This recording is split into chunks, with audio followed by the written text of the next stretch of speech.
राजा विक्रमादित्य अक्सर सोचते थे कि एक आदर्श राजा बनने के लिए क्या केवल प्रजा को खुश रखना ही पर्याप्त है या कुछ और भी है जिसे वे समझने से चूक रहे हैं। एक दिन राजा ने अपना राजसी वेश त्याग कर सामान्य वेश धारण किया और अकेले ही अपने राज्य के एक घने जंगल की ओर निकल पड़े। वहां उन्हें एक बूढ़े साधु मिले जो एक वृक्ष के नीचे तपस्या कर रहे थे। साधु की आंखों में दिव्यता और चेहरे पर गहरी शांति थी। राजा ने सोचा कि यह संत उनकी जिज्ञासाओं का उत्तर दे सकते हैं। राजा ने साधु के पास जाकर विनम्रता पूर्वक प्रणाम किया और कहा, हे गुरुदेव, मैं आपका शिष्य बनना चाहता हूं, कृपया मुझे ज्ञान दें। साधु ने अपनी आंखें खोली और मुस्कुराते हुए कहा, हे राजन, ज्ञान पाने के लिए पहले यह समझना जरूरी है कि आप किस चीज की तलाश कर रहे हैं। राजा ने उत्तर दिया, मैं यह जानना चाहता हूं कि एक राजा का सबसे बड़ा कर्तव्य क्या है। क्या मेरा धर्म केवल प्रजा का पालन पोषण करना है या कुछ और भी है जो मैं नहीं देख पा रहा हूं।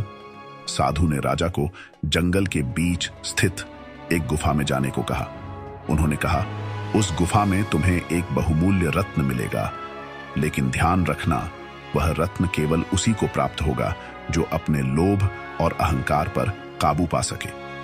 राजा गुफा के अंदर गए और उन्होंने देखा कि वहां चारों ओर चमचमाते रत्न बिखरे हुए हैं, लेकिन जैसे ही उन्होंने एक रत्न उठाने की कोशिश की, रत्न गायब हो गया।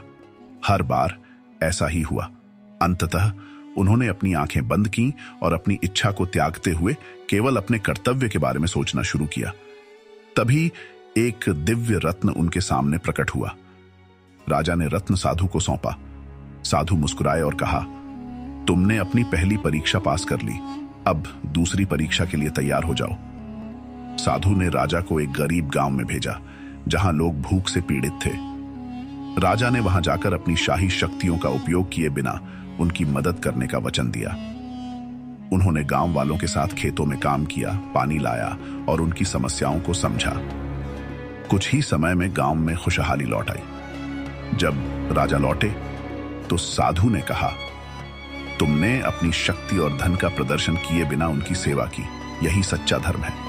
अंत में साधु ने राजा को एक गहरी झील के पास ले जाकर कहा, इस झील में झांको और बताओ कि तुम क्या देखते हो। पहले तो राजा ने केवल अपनी परछाई देखी। साधु ने कहा, अभी तुम केवल अपने बाहरी स्वरूप को देख रहे हो, ध्यान करो और अपनी आत्मा को पहचानो। राजा ने ध्यान लगाया और महसूस किया कि उनका सच्चा कर्तव्य अपनी आत्मा को शुद्ध रखना है, जो उनके हर निर्णय और कार्य को प्रभावित करता है। साधु ने राजा से कहा, राजन, एक राजा का सबसे बड़ा कर्तव्य केवल प्रजा का पालन पोषण करना नहीं, बल्कि सत्य, धर्म और आत्मा की शुद्धि के मार्ग पर चलना है।